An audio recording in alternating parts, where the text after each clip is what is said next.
Hello, everybody. I'm so excited to have you here today for the Beyond Influence video series because we have a very, very special guest. She is Anna Carling, and she's going to share with us how you can apply the basic wisdom of ancient cultures to heal pain and connect with your inner being, something that we all can use. So I'm excited to connect with Anna here today because we've known each other for years, really. I know how gifted she is, and you're going to get a lot of value out of today's conversation. So, I'm going to tell you a little bit more about her background, okay? Anna Carling is a clarified spirit and healthcare practitioner who helps those with physical, mental, emotional, and spiritual pains to self heal and reach a permanent spiritual and physical harmony. Applying her systematic EastWest strategies and tools, her clients allow their spirit to be the leader of their beliefs, thoughts, and actions.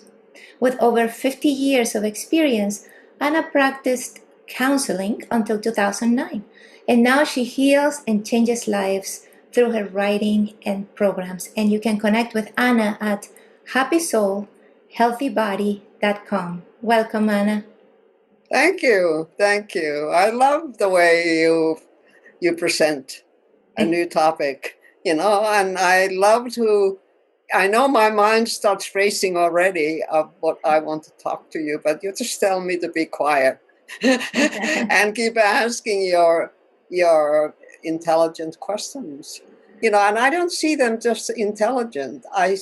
I really hear them as being very caring, and this is why it's so much fun to work with you. So, Well, thank you, Anna. so what am I to tell you now? Yeah, well, that's why I'm so excited to have you here because just being in your presence is just so inspiring. And that leads me to my first question then. Why specialize in the art of self-healing? Because I feel like a lot of people have this belief that others have to do the healing, that it's really not in their power to heal themselves. So tell us about why you decided to focus on this. Well, I tell you, it's been with me all my life, even as a very young child. I used to go under the kitchen table because I just wanted to connect into my inner being that brings in the harmony, the conflicts and what goes on in the world. They are not of me, they are outside of my inner being. So I've always had this drive to listen inwardly. And when I actually had the inspiration to do self-healing was when I was a teenager and I was in high fever of, I think it was rheumatic fever, and there was a doctor beside my bed. And I heard him say to my father that this girl will not see her 18th birthday. Well, I tell you, that really got my back up. And I thought, I quietly said to him, I wouldn't dare to say anything, loudly. But I said, well, who are you to tell me how long I'm going to live on this earth? And I'm going to make sure that I'll live much longer than you think, for sure. So I began to I became interested in herbal medicine because I think that is, to me, the natural way for healing.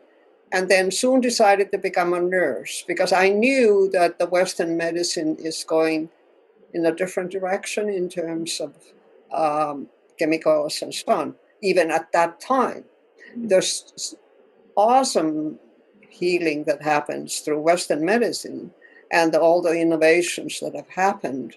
But really, the natural way where I tune into my soul and spirit and I listen inwardly, what is bringing harmony to my life? This is the core question. And I know that is a core question for everyone, particularly now when we have been living such a disturbing times. So, I was naturally led into the natural way of healing. After graduating as a public health nurse in Finland, I came to Canada, and I worked at the Toronto Western Hospital. But there was always this longing that I could actually work on my own, because I don't follow instructions too well. That's been the issue with me for all my life.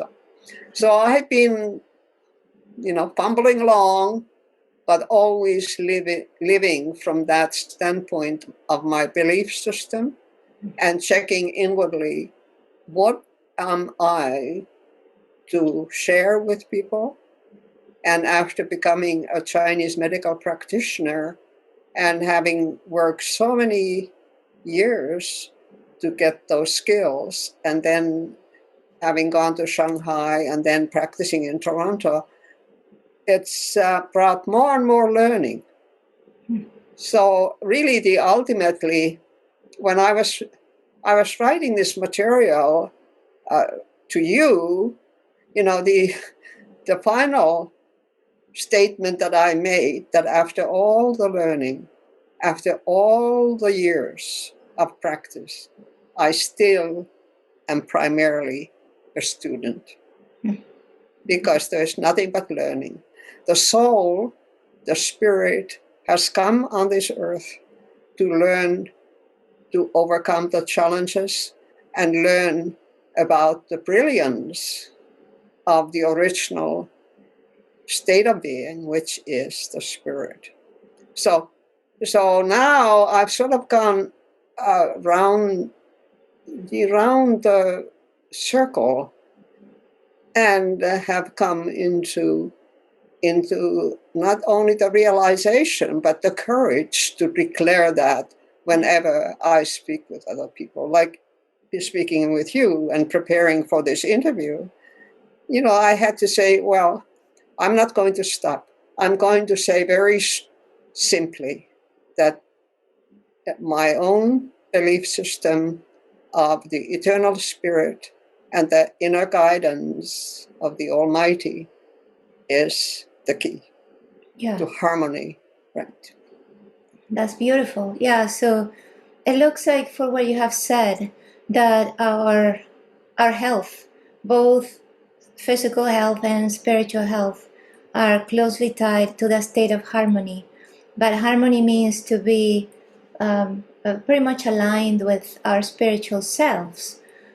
So if that's the case, is the experience of reaching a state of harmony the same for everyone, or does it vary depend on the challenges we're going through, or maybe our personalities? Does anything play a role in it, or is it pretty much a similar experience for everyone? Well, of course, it's different for everyone. We are all different. And this is the miracle of life. I mean, you don't even have a leaf of a tree that is similar to some other leaf. This is the awesomeness of creation. And more so, as human spirits, we have been stamped with qualities that carry us through life and teach us those lessons that we have come to learn here. And the key is to realize that we are this eternal spirit. And the spirit is the one that can determine what lessons it draws to itself and what it learns. So, so it's a lifelong. For me, I'm learning all the time. So I'm ready not to graduate from this university of the earth, So I'm just here, but I'm also enjoying it. And now I'm enjoying it even more, because I don't have to worry about other people's opinions anymore. I just can be my own happy, laughing self and have fun. And that is, I think, what life is all about once you learn enough lessons, Right. you know. That's But true. most people, and including myself, when you're young, you just dive into experiences and you don't understand them. It is only later that you learn to understand the value of all these incredible challenges. Mm. For instance, I have had this financial challenge all my life because when I was a little child, we had very little, and it was in northern Finland, and so there was always need. So I kind of identified with lack, and so I carried that. But then I had this experience as a result of a workshop I did with using Francisco Cole's uh, characteristics from a booklet, Man and the Universe. And I learned that,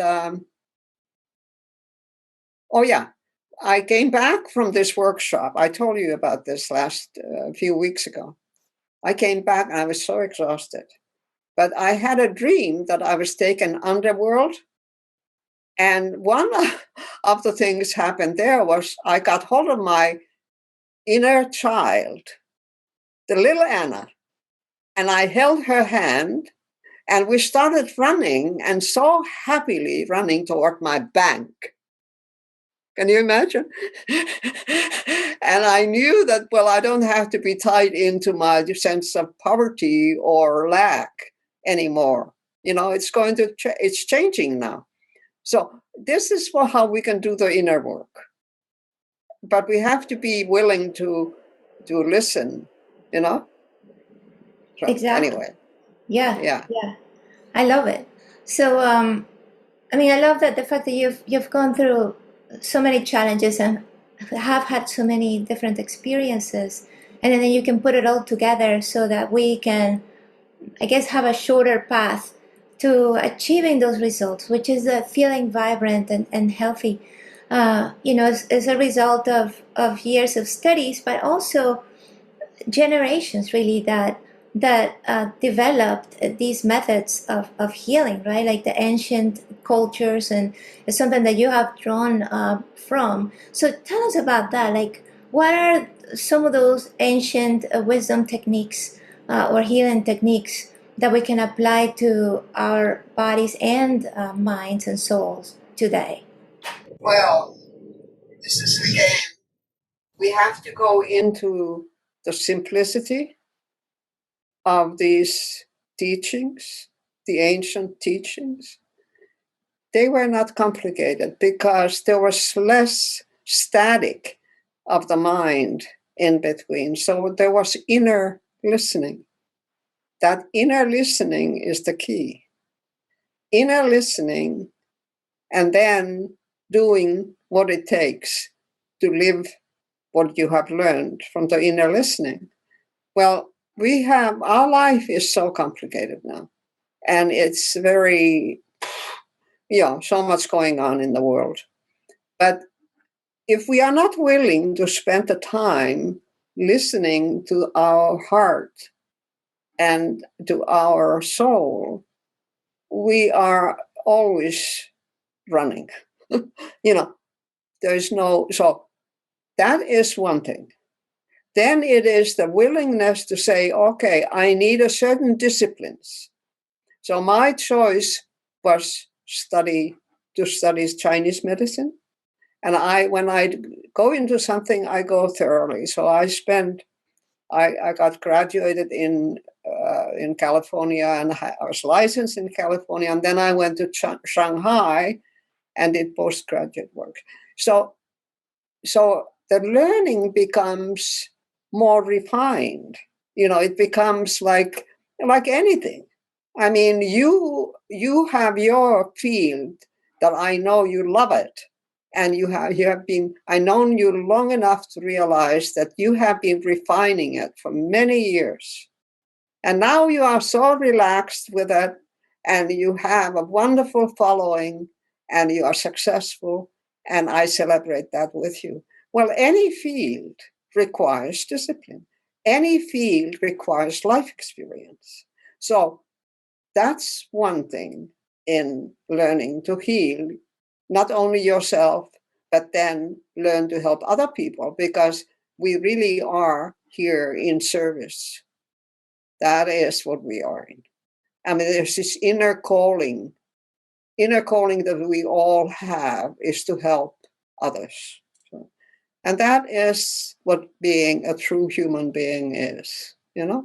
We cannot all be Mother Teresa, and we don't have to be that, but we have to be there with a compassionate meeting with another human being and say, oh, I'm there with you. You are okay.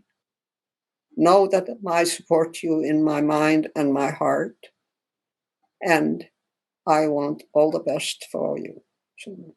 So that's a simple thing to do. And I think the ancient cultures taught that. So they had what they call shamans, and the shamans were the doctors.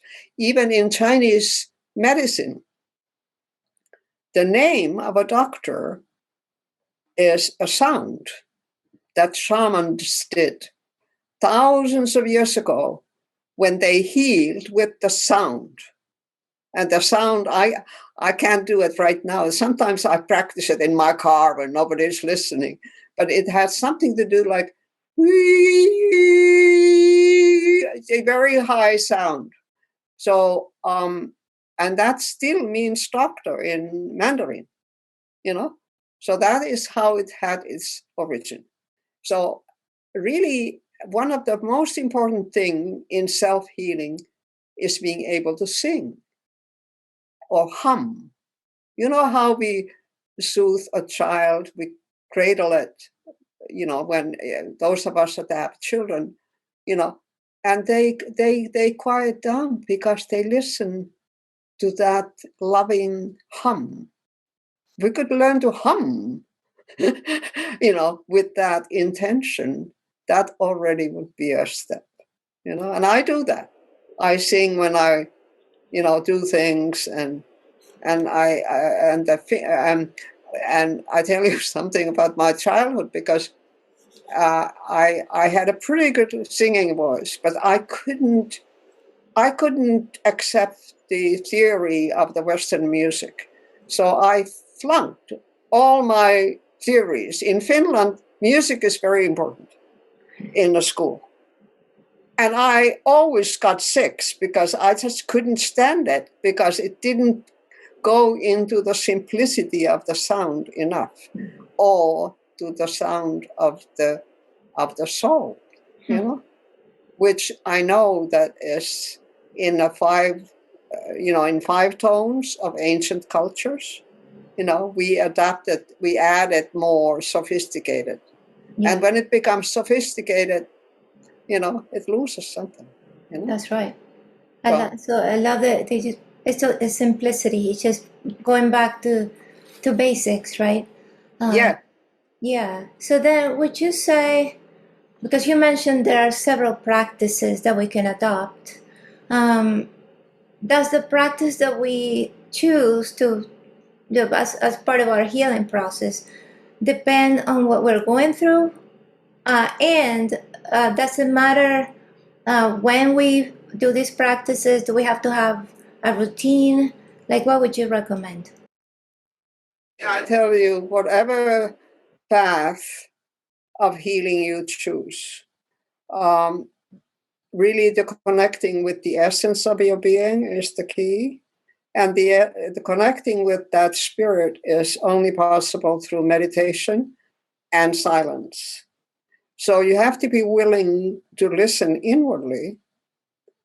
You can't even find what the right way of healing for is. You know, it may not be, you know, it doesn't have to be the kind of healing that I do, but there are times that I come to contact with people and they actually tune into that essence of my being because I happen to be in that state, and their life change. It's like that moment of epiphany or your self-realization that and then it's such a joyous experience, not only for them but for me, because ultimately I like to be that shaman that does the sound, and that helps heal. Exactly. So would you say, is it better to have a practice with others, or can you do it on your own too? Or does it depend on the person as well?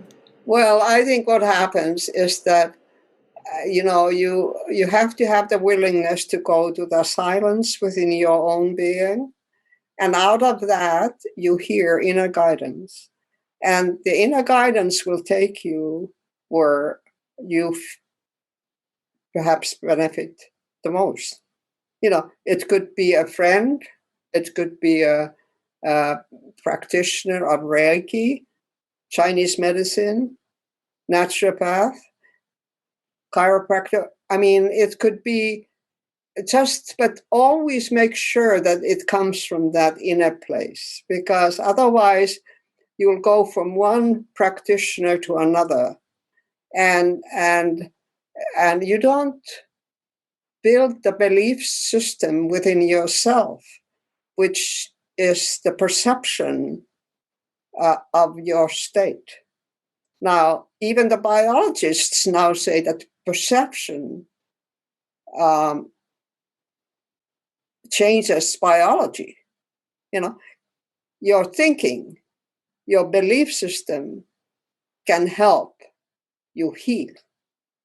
So look for that positive state of being that will bring that balance and harmony to your heart. When we are in love, we don't have pain, do we? So let's be in love. Let's just work toward being in love. And the greatest love is life itself. There is nothing but that great love. So, and I keep telling that to people now, that let's stay in great love and let's be in love. I've got all kinds of techniques. I have all discipline that I have gone through. But as you and I talk and you understand this, what I ultimately want to share with people, this is what counts. So let's be in love. I love that because, yes, it's not necessarily what technique you choose or what time of the day you do it, or what practitioner or provider helps you out. It really comes down to following whatever path is given by your spirit, by your inner being, and going with that. Yes. Okay. And you don't feel like you are some kind of a, going from one end to the other. You are centered, and out of that will come help. The inner guidance, your angels are there. All you have to do is to ask. And that is how prayer is so powerful. But we've gone through so many religions in the last thousands of years, and every religion has kind of spoiled that simplicity of it. So anyway, I love talking about this with you. Well, I have a tough question for you, Anna. I know we're getting close to the end of our conversation, but this is a question that I guess I have had throughout my life, and I hear people who have the same question, and it's about knowing when you are truly connected with your inner guidance, or you're just letting kind of like those negative thoughts maybe take over and guide you Maybe you're acting out of fear rather than pursuing what really comes from your spirit. So how do you know whether you are really connected with that inner guidance? Do you need to give yourself X amount of time, or what is the sign that you can trust to know that you can move forward? I'm so glad you asked this question because it's not complicated. You know, it's not complicated. You wake up in the morning and your thoughts go to something that you've been worried the day before. Just go back into that essence of being and ask, let go these thoughts. Please guide me to the brilliance of my soul, to the brilliance of my spirit, to the great love that is ultimately in charge. You know that. I know that. Everyone knows that on all levels of being. You don't have to say, oh, I'm spiritually. You know, when you are embracing your beloved one, you feel safe. You feel comfortable. So to start your day, not accepting these thoughts that will lead you into this worry, anxiety, fear, anger, you know? And if they don't leave you, then reach out to someone like me who has done the work and has professional means to help you. You know, the more you work on yourself and your clarity of your spirit, the more there's to learn. You never graduate until you graduate. you know, so that's so simple. So don't be afraid to ask a friend, to listen to your friend, but don't buy on everybody's opinions because they are just opinions in the wind. You know, you have to affirm that inner certitude, that inner trust, that inner great love connection, because you wouldn't exist without it. I mean, we know that nobody would, nothing would exist without it.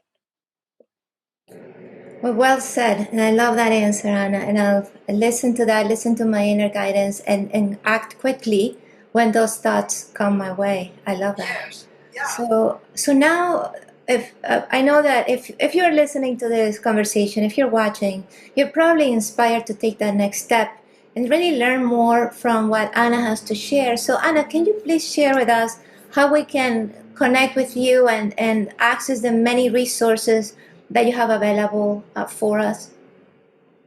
Well, I think probably the best thing would be um, to look at my website first, because there's a lot that you can learn in terms of self-healing practices there. You can learn the foundation disciplines for Chinese medicine. You can learn also the modern science, the neural studies that have been done, and the realization that we can physically connect by understanding how the hormonal system in the brain works, and how hypothalamus, for instance, with the pituitary gland, is the carries information cells, and how these two little glands hold traumas. Yeah, and once you understand this, then you can cognitively follow from these to your wherever the pain is. So there's an intellectual learning that comes with this, and also I think very few people, at least they may have heard, but they don't really understand how these two glands with the adrenal gland, they form a 3-gland axis, and when there are disturbances in their chemical releases, they are the they are the beginning of, for instance, diabetes and other, those have been proven in science. And so you learn by going to my website and connecting with me, are very basics of the neuroscience. And the most exciting thing about this is that the connection, physical connection to your spirit, is through the pineal gland, which is different from all the other glands in your brain. It's not hampered by the brain barrier, the blood-brain barrier. It sits on top of your spinal column and connects directly to this pineal gland that has been for hundreds of years acknowledged as the connection to the spirit. So that is where you concentrate when you meditate, and you discipline yourself to sit, or even, you don't have to sit. You can just lie in bed and get high on meditation. Anybody can do that. It's awesome.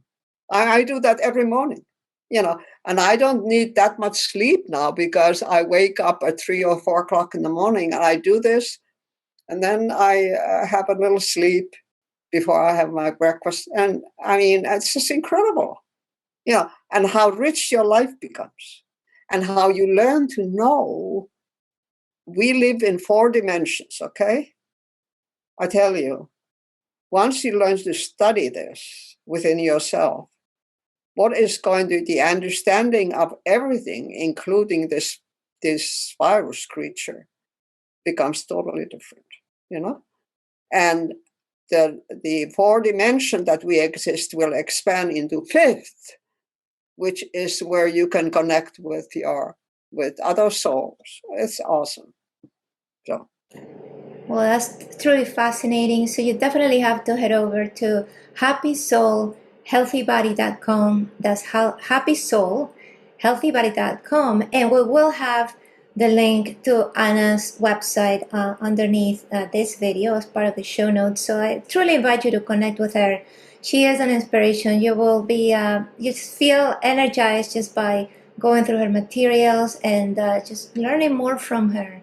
So once again, Anna, I just want to thank you for being part of this project and for sharing your stories and wisdom with us. Okay. What I want to say is, to add to it a little bit more, to give myself a plug, is to, I have an email address on the website, ac9health.com. At gmail.com. And you can always reach out to me by emailing me. And I will be putting out emails. We build 1,500 or 1,600 people on our email list, which I lost, but we're going to reawaken that. So please request to be on my email list, because I'm going to be doing incredible work, but I need some help, in the technical area. And once I have that, then I can do more and more writing. I have masses of material that you are going to love, So make sure you get on my email list, okay? And the rest of it will come automatically. And listen inwardly, please. Please learn to listen inwardly. Yeah, it's just being silent. Yeah. Sitting in the bus, waking up in the morning, sitting with a friend that is not wanting to talk all the time. Be revolutionary. Teach other people to do that, because you are a healer. Beautiful. As well as I am. Thank you. A beautiful message. Thank you again, Anna. Thank you.